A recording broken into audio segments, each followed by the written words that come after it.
Hi, I'm Dr. Jaime Module. Welcome to Module 3, process of taking responsibility for ourselves in the course, If You Want to Fly Higher, You Must Be Lighter.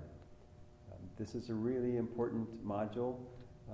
There's an expression that the reason that we blame other people for things that we don't like is that there's only one other choice.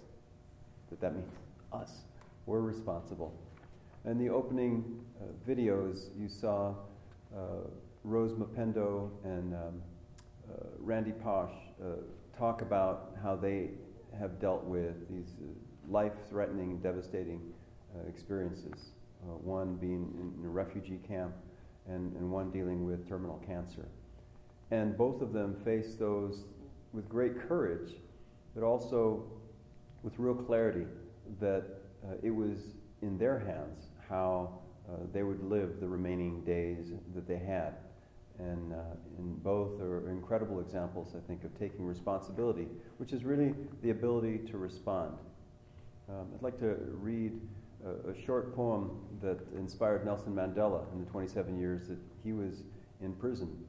And if you saw the movie Invictus, this is the poem called Invictus, written by William Ernst Henley in the 19th century. It says, "Out of the night that covers me, black is the pit from pole to pole, I thank whatever gods may be for my unconquerable soul.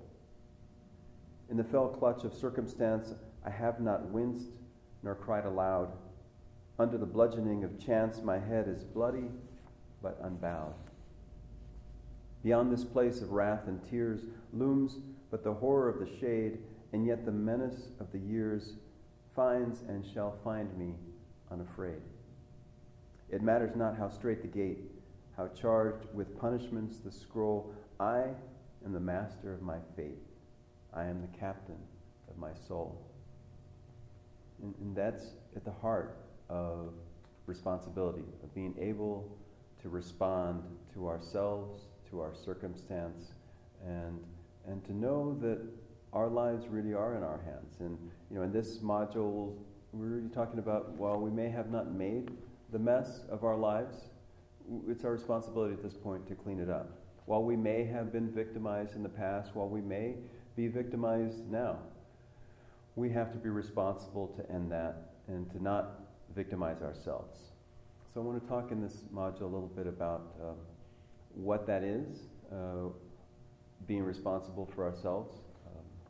How there's ways of talking about this: is the what, the so what, and the now what. And so the what it is, the so what. What does this mean for us really? It's not just theory. And now what? What can we do? What should we do as our next steps? And I'll offer some cautions as well. So the what, we all are responsible for ourselves. That is the good news and the bad news. It's often the case. I know that when I'm feeling victimized, I want other people to fix it. It's that dependency on someone else, even though it's that dependency that may have gotten us into the place of being mistreated, betrayed, and abused in various ways. And so for us to be able to respond to ourselves, I think we have to know that change is difficult. I'll say it again, change is difficult.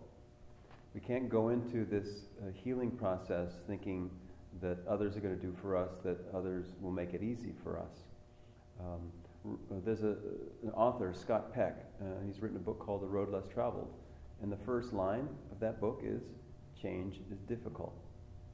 So one of the reasons that change is difficult is that other people may not want us to change. But really, the starting point for us in being able to be responsive to ourselves, to take care of ourselves, is to recognize that we can also fight change.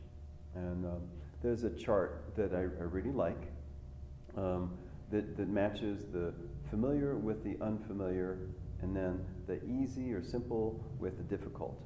And so in the bottom left, there's this experience of being familiar with things that are easy. They've come naturally, or they become normalized.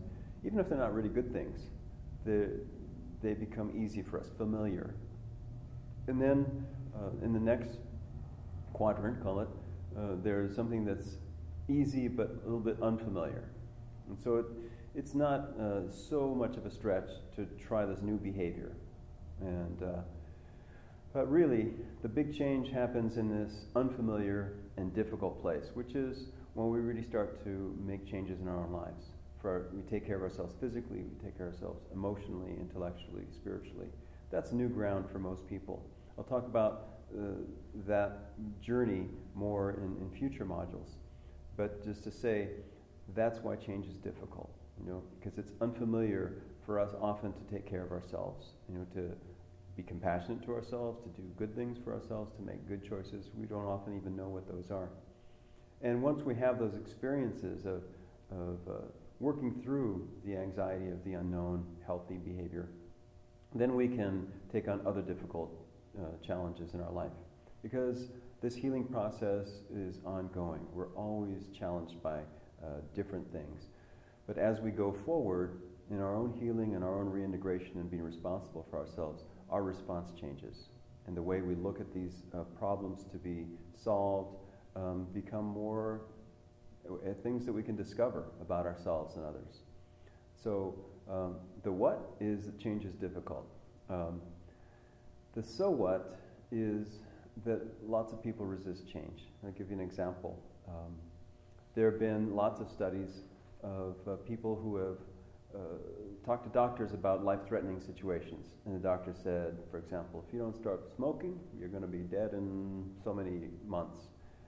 And it's irrational for a person knowing that diagnosis to continue smoking, even though they say, I want to get better. Right? So that is the difficulty. So what is that we've been impacted at these deep levels that we resist change. There's a powerful study here in the San Diego area by Dr. Vincent Felitti. It's called the ACE study, the Adverse Childhood Experiences Study. And the short version is that he was studying people's experiences of obesity. And they had tremendous success in people losing lots of weight that was life-threatening to them. And then he found that many people left the program and disappeared for a year. And then came back to the program, back to the old weight, and had to go through that process again. And he found out that one of the reasons that people left the program was they were uncomfortable with this newer, healthier behavior. There was something deeply ingrained about their self-care that they couldn't stand staying in this path. What he later found out was the highest correlation to all kinds of self-destructive behavior, adverse childhood experiences, was child sexual abuse. And we've talked about that a little bit in earlier modules. So some of the deep-seated beliefs, the so what about the change is difficult, is that we may have come to believe that we attracted the abuse, that we were responsible for it, that we could have prevented it. There may be some confusion. What if there was some kind of enjoyment in that experience itself? And so lots of people internalize a real sense of responsibility and shame and guilt about their own victimization. Those are deep-seated beliefs. Were we responsible for that? And we carry that, being responsible for all kinds of other things in an unhealthy way. We've talked about an ability to respond. Well, we become responsible for other people. We become over-responsible for other people at our own cost. So then, we may not have had a real understanding of how this abuse happened and what was inappropriate and what was harmful. But now we do. Now as adults, we look back and we can see what happened. But then we were victims and dependent on others. Now we have a responsibility to take care of ourselves. Our guardians, other adults, weren't either competent or available to help us, to protect us. That's something that is true in my case. I love my dad.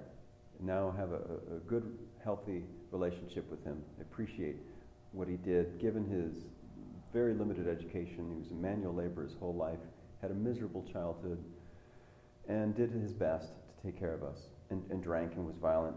And as an adult, when I was talking with him about being abused by a pastor, he said, Jaime, it's probably better that I didn't know at that time, because if I knew, who knows, I probably would have killed the guy. And while that was kind of sweet, there was also this kind of fantasy, because I was thinking, that doesn't give me comfort, really. You were not available. You were not able to respond. And so at that point, I had done enough healing and recovery to not need, somebody to kind of wish the past to be different, or wish himself to be kind of better parent than he really was at that point. So we have to give up this fantasy that the past can be any different than it is, and that we are responsible for our present. So now what? We may not have made the mess, but it's our job to clean it up. We have to take an inventory of ourselves. What things are we currently doing to victimize ourselves? We have to get the whole picture of who we are and understand the things that are assets to us and the things that we need to let go. There's an activity in the workbook. What would happen if I make these changes in my life? What would happen if I don't? What would be the consequences of not making any changes in a year or 5 years? And it's that kind of mapping that will help us to then make those choices to keep us congruent. And it's the support with other people that I think will help us to be a bit more accountable, to stay with the difficult process of treating ourselves better, to be more responsive and healthy to ourselves. There's a bumper sticker that I saw, it said, improvise and survive. And I think it had a dinosaur next to it as well. Nature teaches us that we have to adapt and change to our environments, or change to our needs, or we die. And I think that's true at every level. So for us to be happy, we have to change. We have to be more flexible, more intentional, and have that courage, to take on this new behavior. There's a chart that shows an emotional set of stages, and on the left-hand side is victim, and it starts at the very bottom with being powerless and despair and hopeless, and then it works up to the top to rage.